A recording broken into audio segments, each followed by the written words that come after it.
사람은요, 누구에게나 조금씩 눌려있는 부분이 있습니다. 눌려있는 부분. 어떤 사람은 돈에 눌려 살아요. 돈. 꼭 가난하다고 돈에 눌려 사는 건 아니에요. 가질 만큼 가졌는데 눌려 살아요. 이 밤에는 우리가 그런 눌려있는 것이 무엇인가? 네, 알아야 승리하죠. 그래서 조금 진단을 해보려고 그래요. 어떤 사람은 성공에 매여 달려가요.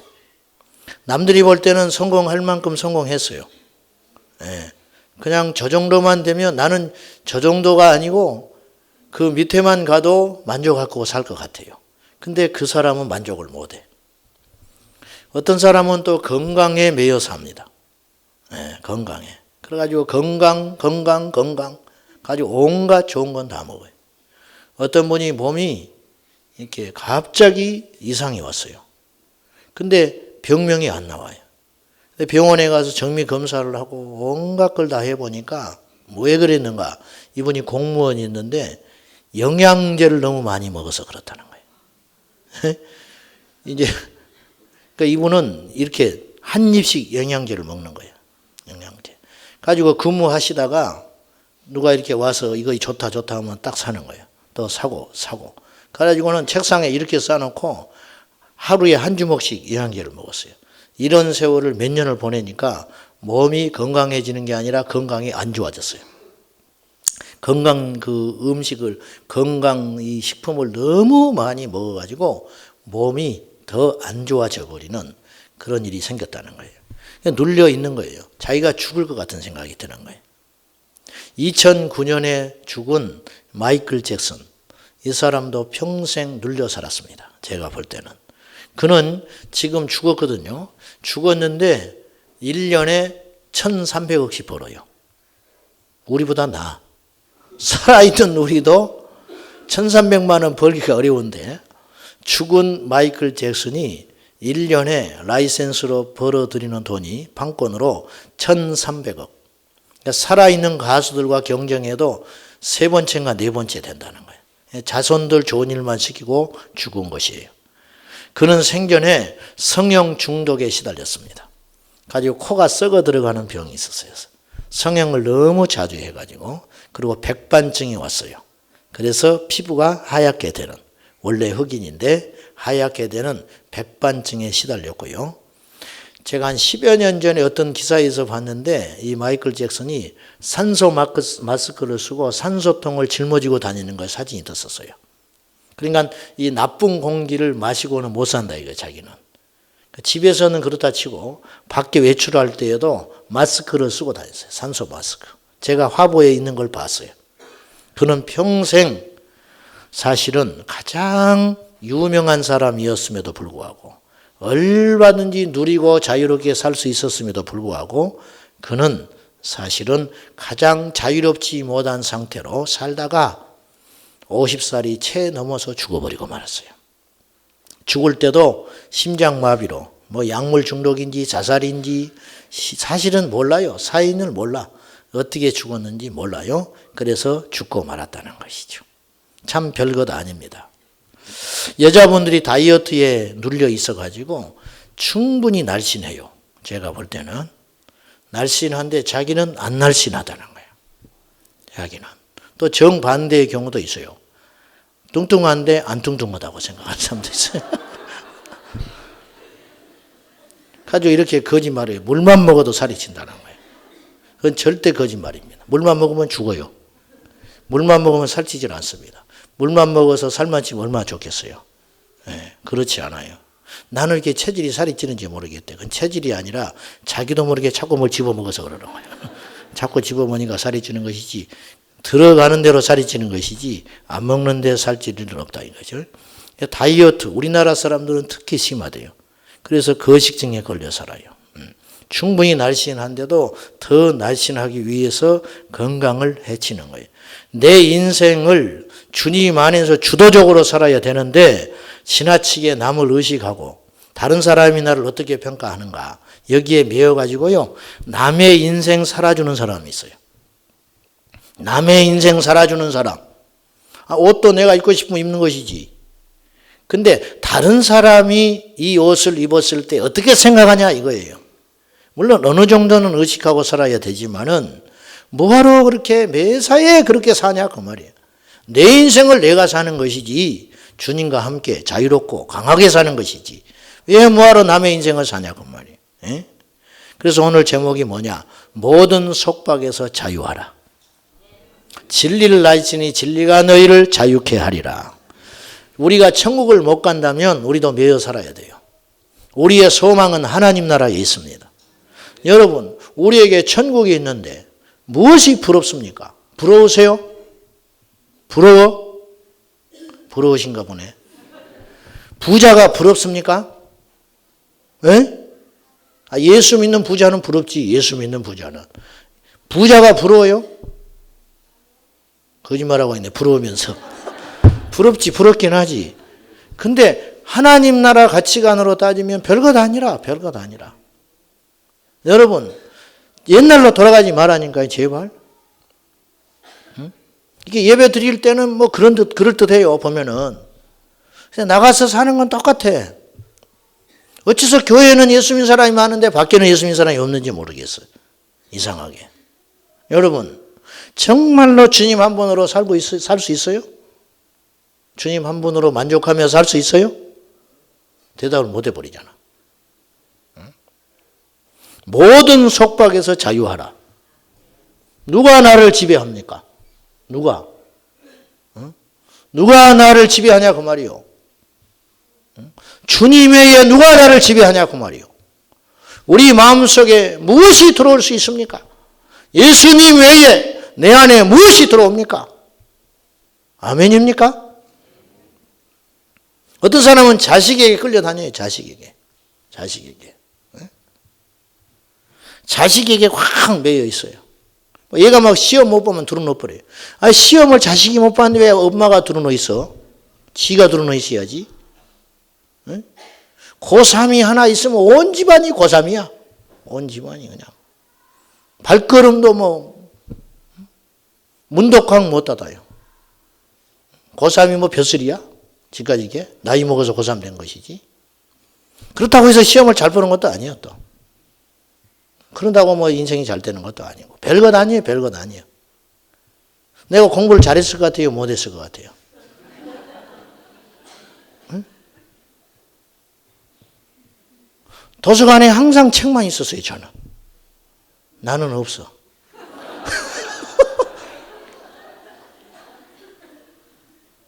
도서관에 자리는 잘 잡아요, 제가. 딱 가서 자리를 딱 잡고. 근데 잠깐 나갔다 와야 할 것 같아. 그 나가면 또 족구 하자고 그래, 족구. 한 번만 하고 들어가자고. 그럼 한 번 하다 보면 또 그냥 하루가 가고. 그렇게 살았을 것 같지요, 제가.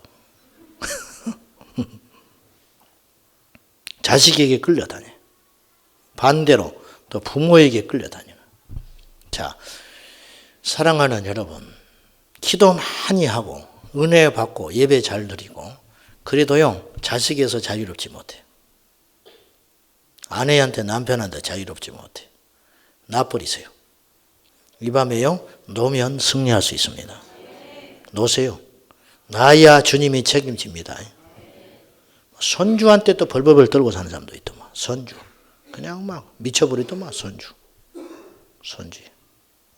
이쁘겠지만은 이쁜 것으로 끝나야지 내 마음을 온전히 차지하고 있으면 안 된다 그 말이에요. 내 안에는 예수 외에는 차지하면 안 돼요.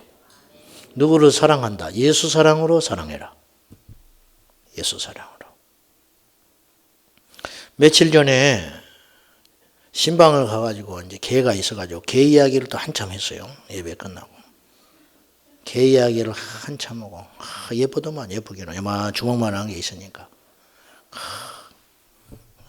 높겠더라고 키우면. 그래서 나는 안 키운 거예요. 자신이 없어서. 가지고는 돌아오는 길에 신호등에 어떤 할머니가 개를 끌고 가는데 개를 끌고 가는 게 아니라 개에 끌려가더만. 개가 너무 커가지고 질질질 끌려가. 야, 저 인생을 보면서 인간이 개에 끌려다니는구나. 네? 개에 끌려다니는 인생도 있어요. 개에 끌려다니는 인생. 응? 어떤 집은 전화하면 개소리가 나는 집이 있어. 개가 가득 있어가지고 전화하면 막 개가 옆에 짖으니까. 이건 개하고 이야기를 하는지 그 집하고 이야기를 합니다. 예? 개에 끌려다녀. 어떤 사람은 물질에 묶여서 끌려다니는 사람이 있어요. 가장 지금 우리는 풍요로운 시대에 살고 있다는 거 아시죠? 5,000년 우리나라 역사 가운데 이처럼 흥황했던 적이 없어요. 전쟁 없지요. 먹는 문제 해결했지요. 뭐 실업자니 어쩌니 해도 굶어 죽는 사람 없잖아요. 옛날에는 굶어 죽는 사람이 있었고 전염병 돌면 죽었고 그래서 자식을 그렇게 많이 낳았어요. 한두 둘씩 잃어버리니까. 근데 이제 안 잃은 사람도 있죠. 우리 집 같은 사람. 근데 가장 풍요로운 시대에 살지만 가장 빈곤한 시대. 차도 있어요. 집도 있어요. 냉장고에 음식이요 넘쳐나요. 여러분 오늘 저녁에 가서 냉장고 딱 열어보세요. 2, 3년씩 묵혀있는 것이 가득 차 있어요. 그거 다 먹지도 못해. 버리자니 아깝고 먹을 수도 없고 그런 것이 지천이라 냉장고 절반을 차지하고 있어요. 옛날엔 이러지 않았어요. 이렇게 풍요로운 시대인데 상대적 빈곤에 시달리고 있다는 거죠. 행복하지를 못해요. 죽지 못해 사는 인생이라 속고 있습니다. 우리는요 능히 행복하고 강하게 승리하고 살아야 됩니다. 근데 그렇게 못 살아요. 왜? 허상에 매여가지고 누릴 수 있는데 못 누리고 살아요. 강하게 살 수 있는데 강하게 살지를 못해. 기쁘게 살 수 있는데 기쁘게 못 살아요. 만족하며 살아야 되는데 만족을 못해요. 힘있게 살 수 있는데 힘있게 못 살아요. 왜? 눌려있다. 뭔가 잘못되어 있다고 말이죠. 본문 18절 말씀 우리 다시 한번 봐요. 이 말씀을 모르는 게 아닙니다. 아는데 우리가 이렇게 못 사는 거예요. 18절 시작. 주의 성령이 내게 임하셨으니 이는 가난한 자에게 복음을 전하게 하시려고 내게 기름을 부으시고 나를 보내사 포로된 자에게 자유를 눈먼 자에게 다시 보게 함을 전파하며 눌린 자를 자유롭게 하고 그랬어요. 자, 여기에 등장하는 자들이 있어요. 가난한 자, 포로된 자, 눈먼 자, 그리고 눌린 자 있죠. 가난한 자, 물질에 눌려 사는 거예요. 가난한 자는 물질에 눌려 사는 자를 가난한 자라 그러는 거예요. 없어서 가난한 게 아니에요. 두 번째, 포로된 자, 죄에 눌린 사람. 죄에 눌려 사니까 포로된 게 죄에 포로 잡혔어요. 죄는요 술과 같아요. 처음엔 술을 내가 먹어요. 근데 나중에 술이 나를 집어삼켜요. 술이 나를 지배해버려요. 내 기억력을 끊어버려요. 내 이성을 끊어버려요. 내가 난데 내가 아니에요. 이게 바로 눌려버린 거라. 이게 죄라. 내가 처음에 죄를 지어요. 근데 일단 짓기 시작하면 그 죄가 나를 끌고 다녀요. 여기서 오늘 끊어내야 됩니다. 세 번째, 눈먼 자. 눈을 뜰 수 없지요. 눈이 멀어 있으니 어떻게 보냐 그 말이에요. 이게 저주에 눌린 사람. 그 다음에 눌린 자, 마음이 눌려서 속박된 인생 그렇게 말하는 거예요. 자, 이 말씀 중에 21절 시작. 이에 예수께서 그들에게 말씀하시되 이 글이 오늘 너희 귀에 응하였느니라 하시니 이 말씀이 무슨 말입니까? 이 말씀이 바로 지금 이 자리에 있는 너희들에게 이루어졌다.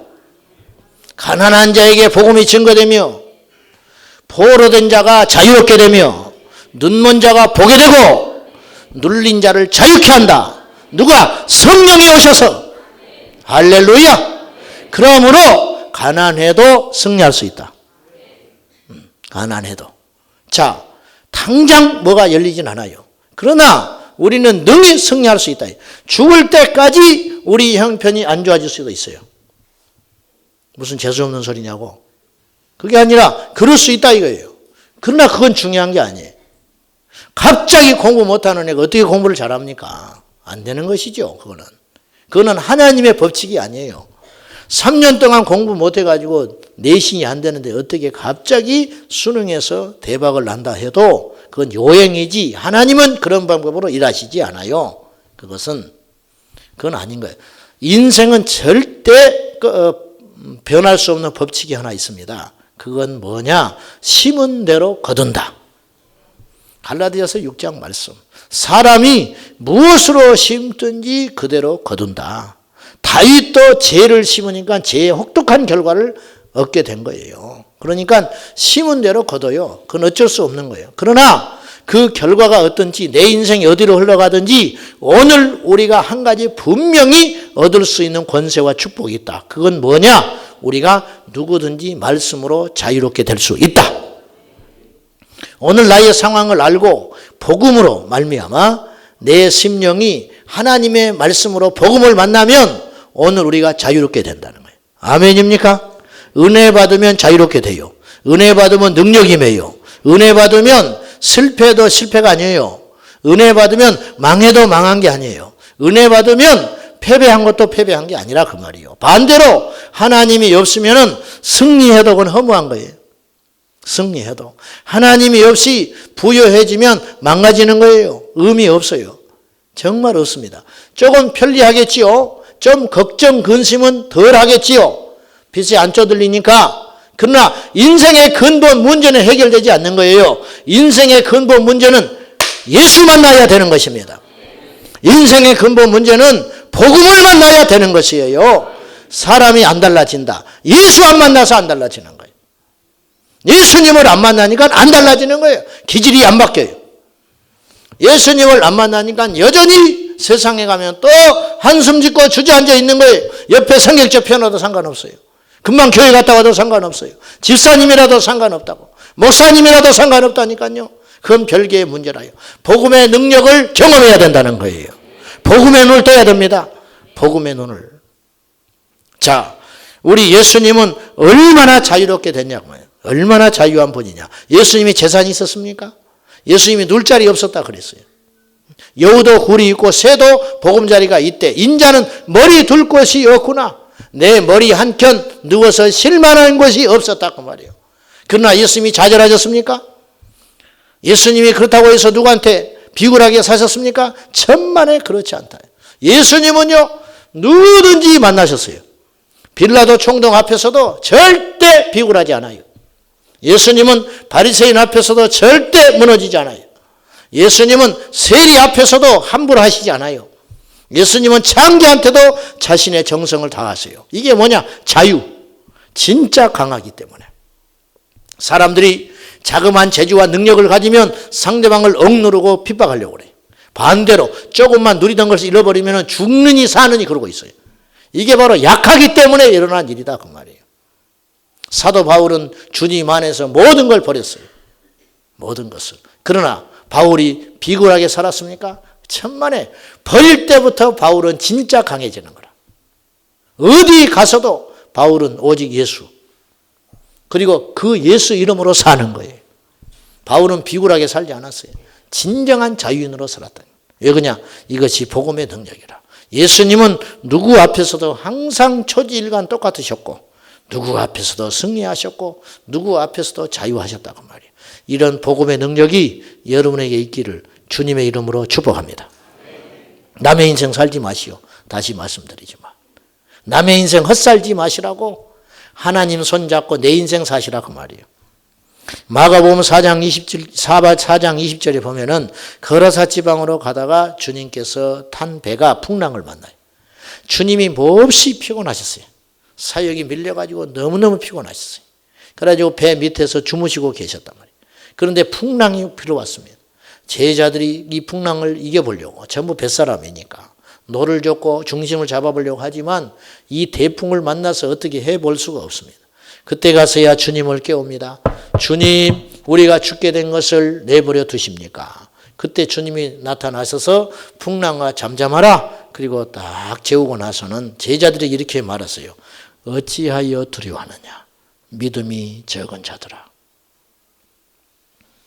이 대목을 제가 계속 묵상해 봤어요. 여러분, 저라면 어떨까? 우리는 어떨까? 저도 두렵고 여러분도 두려울 것 같아요. 중요한 건 예수님의 앞뒤가 안 맞는 말이라는 거예요. 무슨 말이냐면 이 풍랑이 집체만한 풍랑이 일어나서 이 배를 삼킬 것 같으면은 예수님이 해결해 주신 다음에 이렇게 말하셔야 옳아요. 응당. 고생했다. 네? 고생했다. 좀 젠장 나를 깨우지 그랬냐. 애썼다. 이제 빨리 가 쉬어자. 그래야 앞뒤가 맞는 말이에요. 이게 보통 보편사에 있는 일이라요. 이 풍랑은 우리 힘으로 해결할 수 없기 때문에 불가항력적이기 때문에 길을 잘못 들어서 고생을 했다든지 그러면 혼낼 수 있죠. 자기들끼리 싸움이 나서 무슨 문제가 발생했다면 예수님 책망하실 수 있죠. 풍랑 앞에서 고생하고 죽을 힘을 다하여 풍랑을 버티다가 나중에 예수님 깨워서 주님이 풍랑을 잠잠케 하셨는데 하는 말씀이 어째서 두려워하냐는 거예요. 이 믿음이 없는 것들. 주님이 잔잔하게 그렇게 책망하시는 거라. 주님의 뜻은 뭐냐? 풍랑 앞에서도 두려워하지 마라. 이게 신앙인데 사실은 일상생활 속에서는 쉽지 않은 일이라는 것이죠. 문제가 큰 것이 아니고 제자들은 믿음이 적어진 상태라. 어찌하여 두려워하느냐? 믿음이 작은 자야. 예수님의 말씀에는 이런 뜻이에요. 뒤집어서 생각하면 너희들이 믿음이 있었다면 두려워하지 않았을 것이다. 너희들이 두려워하는 걸 보니 믿음이 없는 것이다. 믿음이 적은 것이다. 그렇게 말하시는 거예요. 우리 중에 불안한 사람이 있어요. 우리 중에 굉장히 마음으로 힘든 사람이 있을 수 있어요. 그런데요, 옛날에 여러분이 더 힘들 때도 있었어요. 더 힘들 때도 있었는데 그때는 넘어갔어요.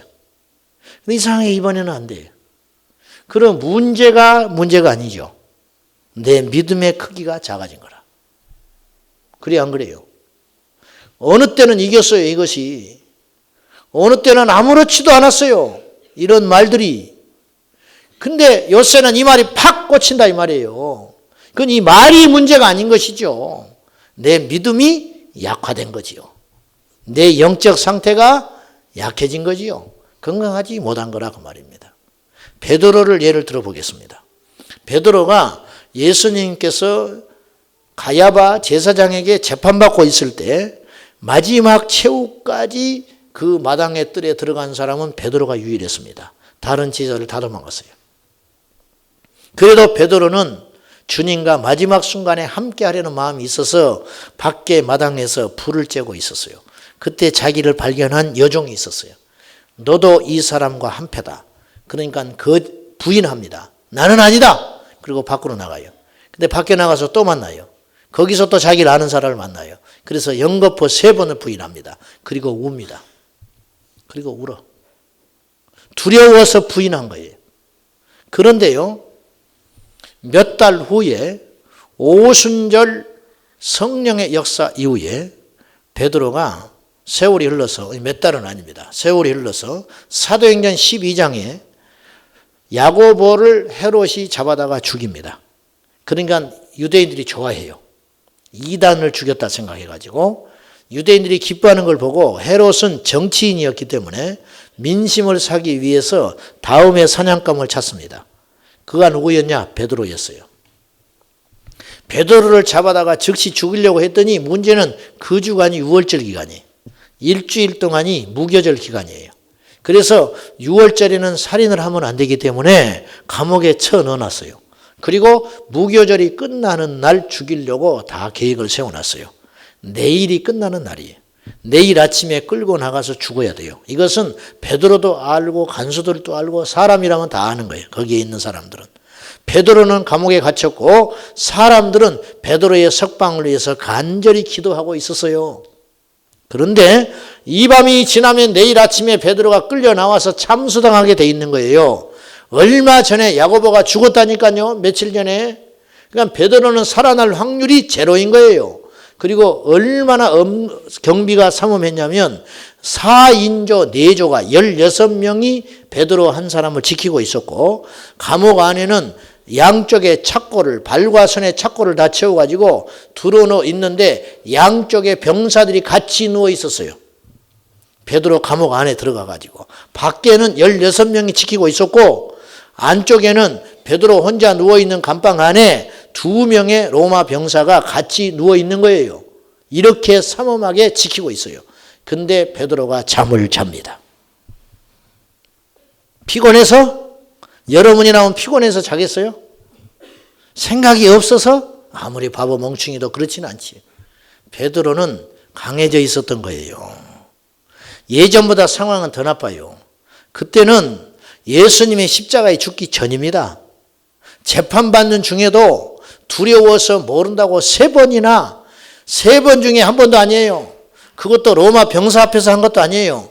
가느다란 여종 앞에서 신고해서 자기 잡아갈까 봐 베드로가 3번이나 모른다고 부인했는데 이제는 더 상황이 수백 배 나빠졌지요. 감옥에 잡혀 들어왔지요. 재판도 상관없어요. 이제 내일이면 죽어요. 탈출할 방법도 없어요. 그런데 베드로가 잠을 자고 있다 이거예요. 무엇의 차이냐? 믿음의 차이다. 문제의 차이가 아니고 믿음의 차이라. 할렐루야. 이 믿음을 갖자 이 말입니다. 믿음을. 오늘 이 믿음을 회복해야 됩니다. 두려움의 실체를 바로 보셔야 됩니다. 자, 무엇이 우리를 두렵게 하는가? 무엇이 우리를 두렵게 하느냐? 염려, 집착함, 내 뜻대로 안 되는 거, 불신앙 이런 것들. 우리는 미리 걱정하는 경우들이 굉장히 많습니다. 여행하기 전에 멀미 날 걸 걱정해요.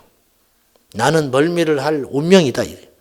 내일 여행을 간다. 그럼 나는 반드시 내일 멀미한다. 예수의 이름으로 나는 멀미한다. 무조건 멀미해야 돼. 나는 밤이 되면 잠이 안 오는 사명이 있는 사람이라. 무조건 잠이 안 오게 돼 있어요. 나는. 커피를 한 잔이라도 먹으면 반드시 그날 밤에는 잠이 안 온다는 믿음이 있어요. 그래서 커피를 먹으면서 어쩔 수 없이 먹게 되면 오늘 밤은 잠을 다 잤구나. 그렇게 딱 믿고 먹는 거예요. 병들기 전에 죽을 걱정을 하고 있습니다. 실패하기 전에 실패를 걱정하고 있어요. 망하지도 않았는데 망할 걱정하고 있습니다. 전셋값이 오르려면 앞으로 1년이 남았는데 미리 지금부터 걱정해서 잠을 안 와요. 잠을 못 자. 1년 후에 전셋값 어떻게 올려주냐는 거예요. 어떻게 알아? 그 전에 예수님 오실지. 에? 어떻게 아냐 그 말이요. 근데 미리 걱정하느라고 잠을 못 자요. 에? 좀 줄여가면 돼. 줄여가면 돼. 어떻게 되긴 된다니까. 길바닥에서 자는 사람 있어요? 노숙자 빼고? 없어요. 어떻게든지 내 집은 있습니다. 아멘. 아멘을 안 하네. 어떻게든지 내 집은 있다니까요. 근데 왜 집이 없을 거라고 걱정하냐고. 어떻게든 집이 있어요. 여러분 중에 집 없는 사람 손 들어봐. 여러분 중에 어제 한대에서 주무신 분 손 들어보시라고. 오늘 저녁에 갈 데 없어서 교회에서 자야겠다고 생각하고 이게 온 사람 생각 있어봐요. 아무도 없지요. 다 있어. 다 있어. 걱정하지 마시라고. 주님이 해결하세요. 주님이 해결하신다고. 그냥 헛된 용기를 주려고 하는 게 아니고 원칙이다. 바로 보자 이거 바로. 왜 쓸데없는 걱정을 그렇게 하고 다니냐고 말이야. 쓸데없이 일어나지도 않은 일을 미리. 예? 나는 가을만 되면 아플 사명이 있는 사람이야. 환절기만 되면 무조건 한번 알아야 돼. 아파야지 이 가을이 내게서 떠나간다. 이런 또 믿음을 철석까지 갖고 사는 사람도 있어요. 토요일 저녁만 되면 우리 부부는 싸우게 돼 있다. 내일 교회 가기 전에. 반드시 싸운다. 아주. 이런 생각을 갖고 철석같이 믿고 사는 사람도 있어요. 교회에 가서 은혜만 받으면 은혜 쏟기 위해서 반드시 우리는 싸운다. 우리 집은. 이게 영적 원칙이다. 할렐루야. 주무시는 분은 없구만. 이런 일이 일어난다. 이 믿음을 갖고 있다. 왜? 쓸데없는 걱정, 염려, 절대 그런 일은 없다. 만약에 지금까지 여러분이 삶의 패턴이 그런 식으로 돌아왔다 할지라도, 움직이고 왔다 할지라도 이 밤에 자유할 수 있습니다. 앞으로 그런 일 안 생깁니다. 아멘입니까? 앞으로 그런 일 안 생긴다니까요. 왜? 주님의 능력은 모든 징크스를 깨버리는 거예요.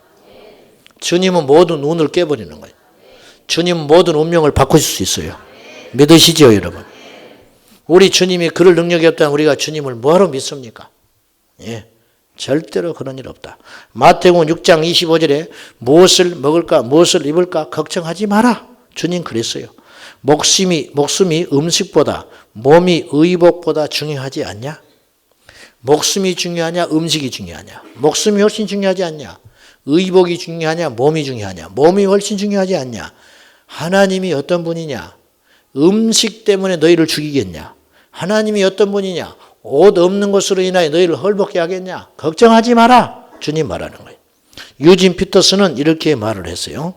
너희가 하나님께 예배하는 삶을 살기로 결심하면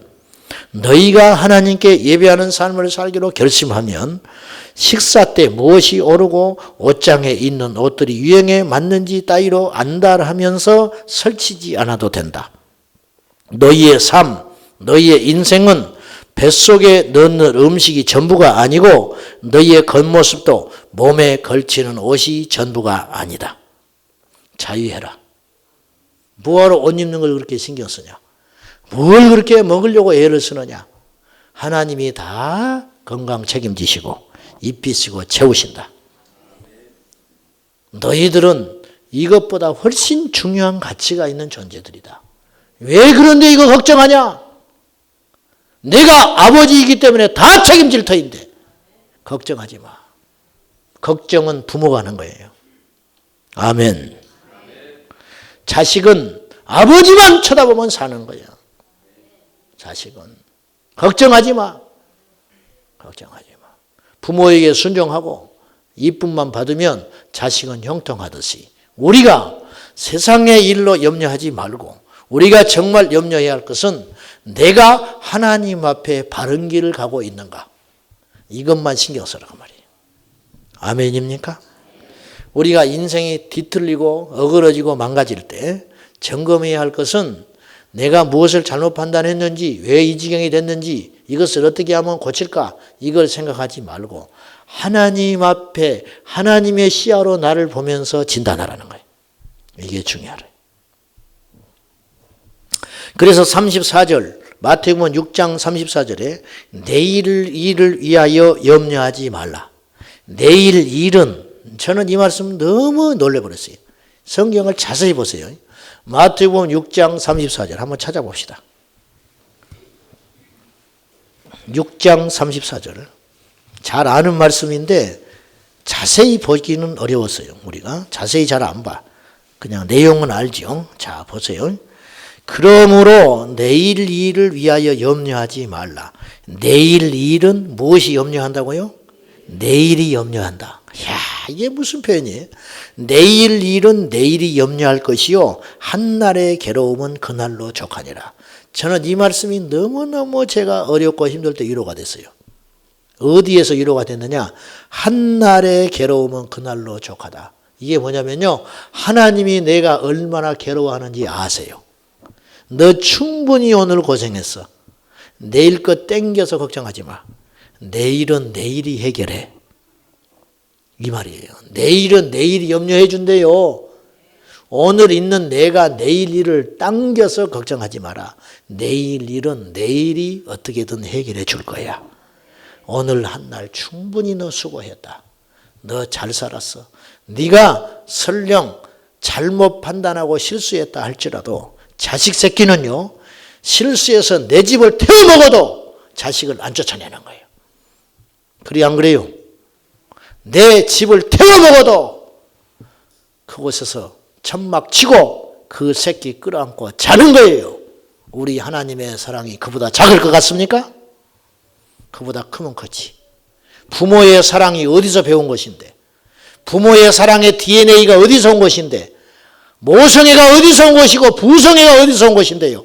짐승 새끼도 고슴도치도 지 새끼는 품을 줄 안다. 이 모성애 부성애가 어디서 온 것인데 하나님의 속성이신데, 하나님이 그 마음을 인류 피조물에게 주지 않았으면 그런 마음이 생기지 않아요. 독사 새끼도 살모사 자기 몸을 새끼가 씹어 먹는데 그 살덩어리를 내주고 죽어가는 것이 살모사라요. 독사, 그것이 하나님이 주신 DNA라. 그런데 원조이신 하나님의 사랑이 그보다 작겠냐 그 말이에요. 의심하지 마시라. 하나님의 사랑을 의심하는 건 하나님을 배신하는 것이다. 하나님을 의심하지 마라. 유진 피터슨이 이런 말 했어요. 이 말씀을 내일 있을지 없을지도 모르는 일로 동요하지 말라. 어떠한 어려운 일이 닥쳐도 막상 그때가 되면 하나님께서 감당할 힘을 주실 것이다. 멋있죠? 더 쉽죠? 이 말씀이. 다시 한번. 내일 있을지 없을지도 모르는 일로 동요하지 마라. 어떠한 어려운 일이 닥쳐도 막상 그때가 되면 하나님께서 감당할 힘을 주실 것이다.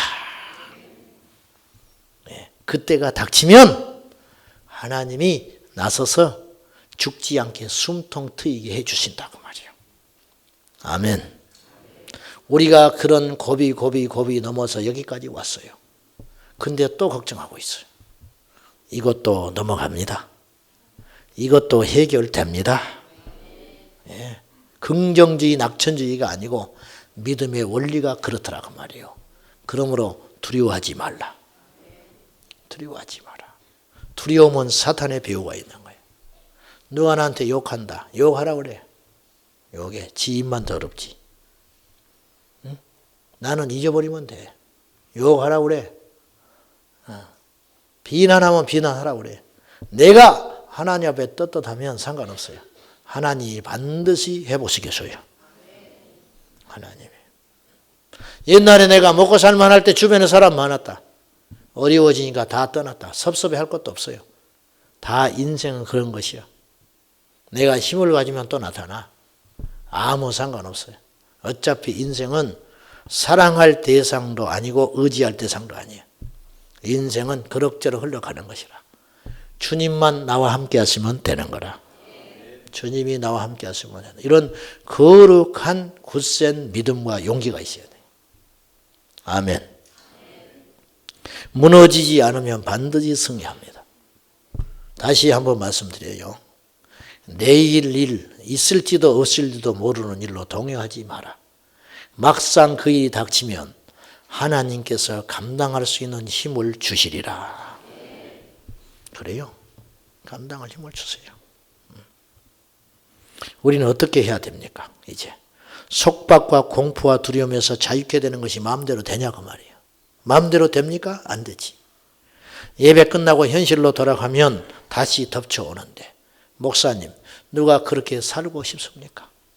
가서 덩그러니 혼자 주저앉아 있으면 밀려오는데 어떻게 합니까? 해답이 여기 있습니다. 아까 누가복음 4장 16절 핵심은 이거예요. 눌린 자, 포로된 자, 눈먼 자 다 좋아요. 가난한 자 다 좋은데 핵심은 이것이 있어요. 성령이 임하시면 성령은 모든 자에게 가난한 자에게도 성령이 필요하고 눌린 자에게도 성령이 필요하고 눈먼 자에게도 성령이 필요하고 포로된 자에게도 성령이 필요하다. 포로된 자에게 자유를 주시는 것은 성령의 역사라.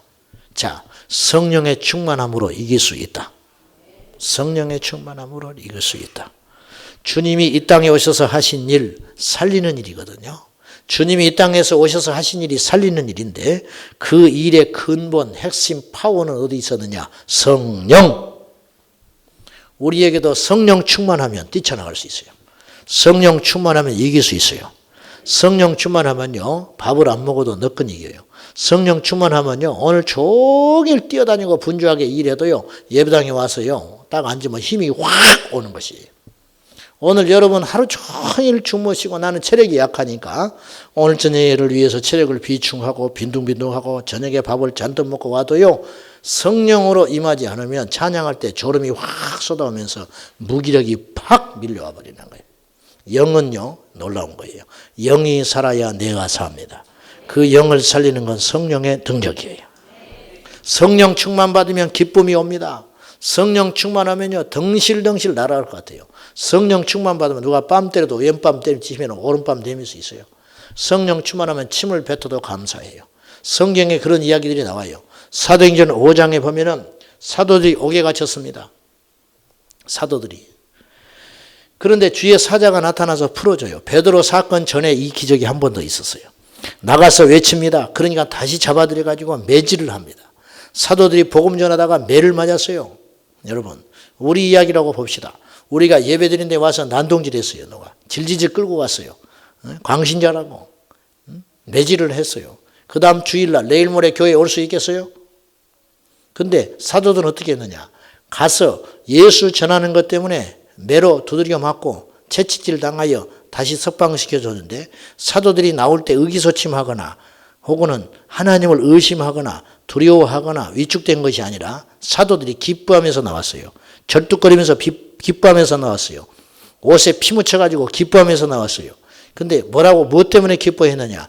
우리 같은 사람들이 주님의 일을 하다가 예수님의 이름으로 핍박받는 자로 택함받은 합당한 자로 선택됐으니 얼마나 기쁘고 감사하냐.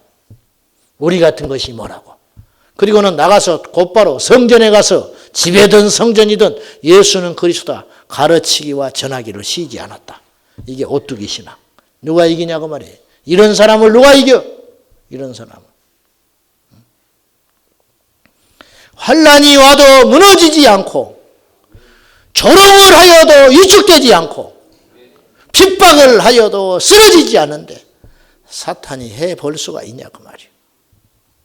말 한마디에 그냥 팡 나가 떨어져가지고 며칠씩 입을 둘러쓰고 앉아있고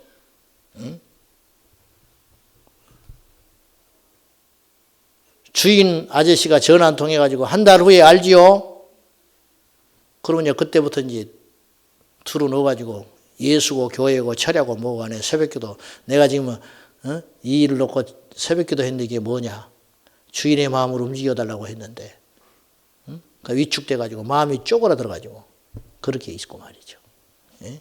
뭐하냐고 말이에요. 예수는 뭐하러 믿냐고 말이에요. 예수는. 제가 현실과 뭔 소리입니까? 현실과?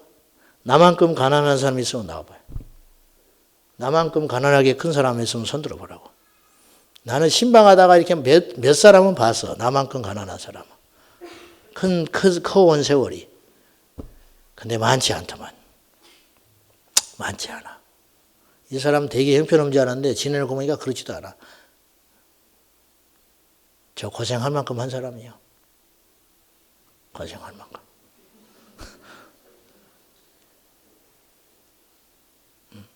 예수에 미쳐가지고 교회에서만 살다가 38에 개척해가지고 겁없이 나는 개척하면요 수천 명이 올 줄 알았어. 내가 개척하면. 또 이렇게 싸웠어. 좀 세월만 나가버리고 세월만 뛰쳐나가고 또 나갈 때 좋게 안 나가. 또 내가 부족했는데 나왔습니다. 그런 사람은 하나도 못 봤어. 전부 내가 이상하대. 내가 변했대. 내가 나쁜 놈이래. 내가 나쁜 놈. 내가 나쁜 놈이래. 길거리에서 옛날에 막 목사님 했던 사람이 씩 지나가요. 쳐다보지도 않고. 뭔 나쁜 말을 들은 거예요, 나한테. 그런 일 당해봤어요? 전화 안 돼가지고 갔는데 겨울날에 문고리 잡고 2시간 있어 봤어요? 밖에서 2시간 동안? 안 열어줘, 사람이 있는데.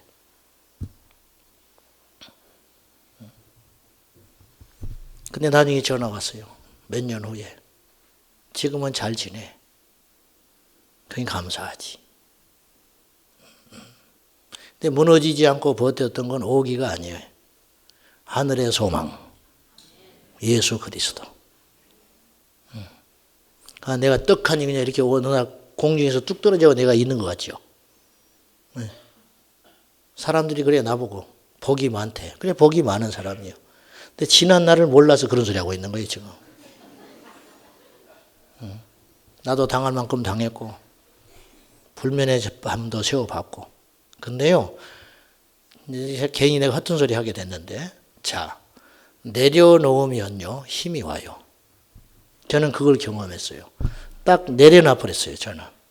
딱 내려놓으니까요 무서운 게 없어. 아 하나님이 이거 훈련시키는구나. 내가 사람한테 아무리 사람을 의지하지 않는다고 해도 인간이라 사람을 의지하고 있었던 모양이에요. 그걸 하나님이 끊어버리는 작업인데 그렇게 아팠어요. 그렇게 아팠어요. 그것을 해치니까 조금 그것도 100%는 아니에요. 사실은 죽을 때까지 연단은 가는 거예요. 조금 내려놓으니까 나한테 힘이 생겼어요. 그래서 내가 사람한테 치우치지 않는 법을 배웠어요. 책에서 배운 게 아니고 사건들을 통해서 내가 배웠어요. 여러분 죽으면 죽지. 에스더처럼 죽으면 죽으리다. 죽으면 천국 가면 되지. 남아있는 이 사람들이 불쌍한 것이지. 천국 가는 내가 뭐가 불쌍해. 그래 안 그래요? 죽으면 가지. 뭐가 두려워. 죽은 다음이 지옥이 아니고 천국이 기다리고 있는데. 안 그렇습니까 여러분? 예수님만 붙잡고 살다가 조롱 멸시 천대 받으면 할렐루야지. 왜? 주님의 말씀에 의를 위하여 핍박을 받고 내 이름을 위하여 핍박을 받으면 기뻐해라. 하늘의 상이 큼이라 했으니까. 상이 커지니까 감사하지. 받을 상이 크다는데. 아멘. 시가집 안 믿고 친정식구 안 믿고 나 홀로 예수 믿고 십자가 지고 여기까지 왔다. 주여 언제입니까? 그것 때문에 여러분 기도 많이 했잖아요. 그러니 이건 상급 아니요. 누군가 감당해야 돼요. 근데 하나님이 나에게 상급 주려고 그 일을 맡긴 거라. 그러니 할렐루야지. 감당하면 할렐루야요. 감당하면 상 주신다니까요. 오죽하면 나한테 그 일을 맡기겠어요? 아멘입니까? 전혀 하나님께서 거저 주시는 것은 없어요. 연단받고 훈련받으면 정금같이 나옵니다. 믿음으로 나가십시오. 믿음으로. 주의 성령이 오셔서 하신 일이 뭐예요? 우리를 살리는 일이라. 우리를 회복시키는 일이라. 예. 예수의 이름으로 사단과 귀신을 이 밤에 물리치고 모든 결박에서 풀어나서 자유하시기를 축복합니다. 예. 능히 자유할 수 있어요.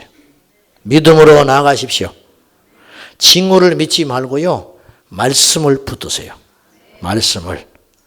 제가 기도원에서 혹이 사라진 이야기 자주 했어요. 어떤 기도원에 갔는데 이분이 혹이 이렇게 있었어요. 근데 말씀을 듣는데 믿음이 팍 왔다는 거예요. 그래서 말씀을 붙잡았어요. 내가 이 혹이 예수의 이름으로 사라지리라. 아주 불 꺼놓고 통성기도하고 손을 얹고 막 기도했어요. 진짜 믿었어요. 혹이 사라질 것을. 나중에 정신 차려보니까 혹이 그대로야. 근데 그 다음날 또 자고 일어나면 혹이 없어질 걸 확실히 믿고 그날 저녁에 잠을 잤어요. 아침에 이거부터 만지는 거예요. 혹이 그대로 있어. 근데 하나님께서 이분에게 믿음을 줬어요. 거울을 딱 보고 선포했어요. 이건 혹이 아니다. 내 눈에 보이는 혹이지 실제 혹은 사라진 지 오래다. 이걸 선포하며 아침마다 부르짖었더니 1년 후에 혹이 사라져버렸다는 거예요. 1년 후에. 이게 진짜 내가 들은 간증이라 기도원에서. 빌 존슨이라는 목사님이 계시는데 이분이 쓴 책에 보니까 이런 간증이 나왔어요. 이분이 어떤 집회에 가가지고 척추 환자가 있었어요. 걷지도 못해. 근데 예수의 이름으로 기도했을 때 이 척추 환자가 일어났어요. 가지고 나와버렸네. 깨끗이 나와가지고 막 뛰어다니고 막 좋다 그랬어요. 그 뒤로 1년 후에 그 지역을 이분이 가게 됐어요. 주차장에 우연히 가게 됐는데 그분을 만난 거야. 그분을 딱 만났는데 반갑다고 그런 순간 이 사람이 팍 주저앉아 버렸어요. 허리를 못 써버리네. 어떻게 된 건가 물어봤더니 이 사람이 이 목사님을 보는 순간 믿음이 생긴 게 아니라 1년 전으로 돌아가 버린 거예요. 1년 전에 이 목사님이 나한테 기도하기 전에 내가 이렇게 척추 때문에 고통을 받았지. 그 순간 그러니까 척추가 아파서 고생했던 염려, 걱정, 근심을 딱 붙잡는 순간 퍽 주저앉아 버렸어요. 그래서 이 존슨 목사님이 안타까워서 물어봤어요. 형제요, 지난 1년간 1년 전에 당신이 이렇게 오랫동안 괴롭혀서 제대로 쓰지도 못하고 앉지도 못했는데 기도 한 번으로 낫지 않았냐? 낫다.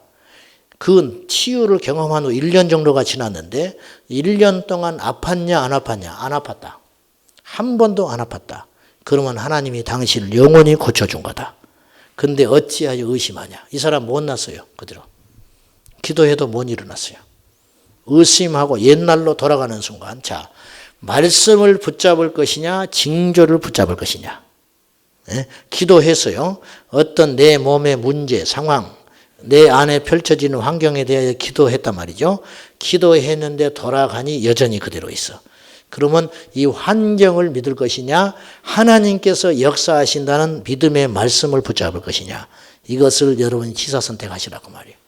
이것을 붙잡으면 산다. 환경을 보고 무너지면 여전히 다시 옛상태로 돌아가는 거예요. 이걸 베드로 사도는 이렇게 말했어요. 돼지가 먹었던 것을 토해냈다가 돌아서서 다시 가서 먹는다. 이게 대지다. 우리가 그런 인생 살면 안 된다 그 말입니다. 사랑하는 여러분, 믿음은 자동문이요 나아가면 대적은 물러갑니다. 의심치 말고 배우고 확신한 일에 거하여 예수의 이름으로 승리하는 저와 여러분 되어야 하겠습니다. 믿음에서 이탈하면 안 됩니다. 마귀를 대적하십시오. 문제를 대적하십시오. 현실의 상황을 대적하십시오. 성령 충만하십시오. 믿음 충만하십시오. 너희가 회개하고 예수 이름의 세례를 받으면 성령의 선물을 받으리라. 너희가 회개하고 죄를 철저히 버리세요. 아멘. 죄를 철저히 버리세요. 죄를 철저히 버리고 예수 이름으로 세례를 받으면 너희가 성령을 선물로 받으리라. 너희가 철저히 회개하고 예수님을 붙잡고 믿으면 성령님이 너희에게 임하셔서 너희가 승리하게 되리라. 성령 안 충만한 사람이 너무 많아요. 이 시대에 성령을 붙드십시오. 예수님의 이름으로 모든 두려움과 속박, 사탄의 계략에서 해방되시기를 축원합니다. 오른손 주먹 쥐고 저를 따라 하겠습니다. 두려움아, 예수 이름으로 떠나갈지어다. 모든 속박아, 예수 이름으로 떠나갈지어다. 더러운 귀신들아, 악한 마귀야, 예수 이름으로 떠나갈지어다. 나는 너를 대적한다. 그리고 승리할 것이다. 아멘. 믿습니까? 집으로 가도 원상태로 들어가지 마라 그 말이요. 하나님이 해결하신다고요. 하나님이 해결하셔요. 하나님이 반드시 해결합니다. 내 믿음의 역사에 따라 해결해요. 절대. 그리고 어떤 경우에도 예수 떠나지 않고 예수 붙잡고 살면 반드시 형통합니다. 아멘입니까? 이 시간에 기도하고 찬송할 때 여러분의 질병이 치료되기를 축복합니다.